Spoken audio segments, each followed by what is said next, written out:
The moment your salary hits your account every month, do you first pay off Wabe, rent, and maybe even that credit card bill, leaving so little money that you hesitate to buy even a small thing you like a cup of specialty coffee or a new book? Don't panic. Today, this book, Financial Freedom, will show you in 10 minutes that ordinary people can go from living paycheck to having real financial security with just a few key mindsets. Let's start with the very first core point you need to remember. Cognition precedes action. Many people think saving money equals accumulating wealth. But the book's first eye-opening point is attention is the most scarce resource, even more valuable than money itself. Let's break this down. Scrolling short videos for an hour seems totally free, right? But in reality, you're trading your ability to generate income, because that hour could have been used to learn a new skill like budgeting or investing. Imagine this. If you spend 1 hour a day on videos, that's 365 hours a year, and instead use just half of that time to study personal finance, you'd be building knowledge that could grow your wealth for decades. But when you trade attention for temporary entertainment, you're not just wasting time. You're pushing financial freedom further away, little by little, every single day. So the first shift? Start treating your attention like the precious asset it is. If ordinary people want to earn more, start by checking your money-making model. Do you trade time for money like a 9-to-5 job where 8 hours only gets you one salary? Or do you earn multiple times from 1 hour, say, writing a useful article that keeps bringing in ad revenue or royalties? The book says the latter is how you escape. No work, no pay.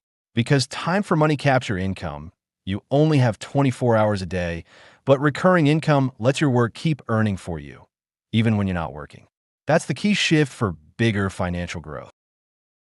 Most people get stuck thinking financial freedom equals having endless money, like a huge pile of cash that lets you never work again. But the book breaks this myth. True financial freedom is simpler. It means your passive income can fully cover your daily expenses. Let's make it concrete. If you spend 3,000 yen a month on rent, food, and bills, and your passive income from things like interest or rent hits 3,000 yen, you've already reached basic financial freedom. You don't need millions. You just need your money to work for you enough to cover what you actually need. That's why the book says this goal isn't as far off as it seems. It's just about redefining what enough looks like for you. Here's why 90% of people struggle to save. They wait to save what's left after paying bills and buying things. But by then, there's usually nothing left. The book flips this logic. As soon as your salary hits your account, save 30% first, before you spend a single penny on anything else. Think about it. If your salary is 10,000 yen, 3,000 yen goes straight to savings, and you only use the remaining 7,000 yen for rent, food, and small wants. Even if you can only save 500 yen a month right now, that's 6,000 yen a year. Enough to start your first pot of gold for future investments or emergencies. The key isn't saving a lot. It's making saving the first step, not an afterthought. Don't let compound interest sound like something only millionaires use. It's actually one of the most accessible tools for ordinary people to grow wealth. Let's break down a real example from a book. If you save 1,000 yen every month and put it into a low-risk investment with a 5% annual return, after 10 years, you won't just have the 120,000 yen you put in. You'll have over 150,000 yen. That extra 30,000 yen is compound interest working for you, like interest earning interest over time. The book stresses this isn't about having a huge starting amount. It's about two things: starting early and sticking with it. Even if you can only save 300 yen or 500 yen a month, starting now means your money has more time to grow, way more than waiting until you have more to save later. You don't need complex investments for passive income. The book shares 3 low-threshold options anyone can try. First, interest from stable financial products like low-risk bank funds. Just put in savings, and it earns money on its own. Second, rent out in used items, old cameras, spare rooms. Make money from things you already have.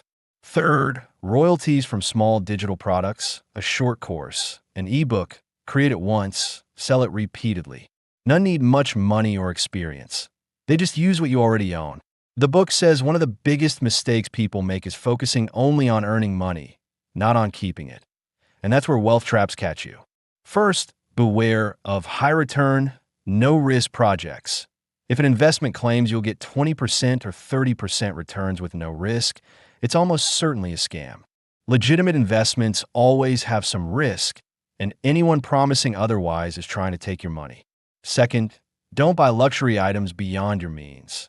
That expensive designer bag or latest phone might make you feel good for a week, but if it costs more than your monthly salary, you'll end up draining your savings or going into debt.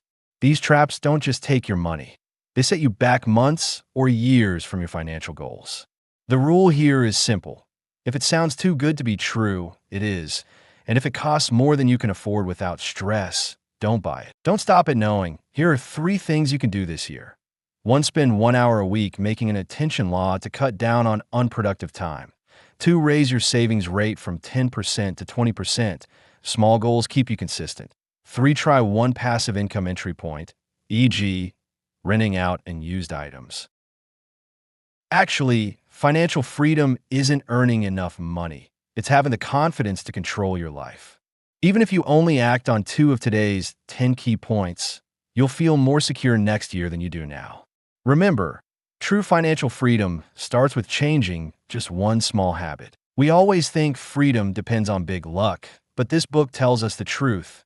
Ordinary people should trust the power of small habits the most. You don't need to learn complicated investments or force yourself to pinch every penny. Spending 1 hour a week managing your time, saving 10% more each month. These are the things that pave your way. Maybe this time next year, you'll realize the days of counting every penny until payday are gone. In their place, the comfort of buying something nice without guilt and taking a break when you need it. That's the kind of financial freedom we ordinary people truly need.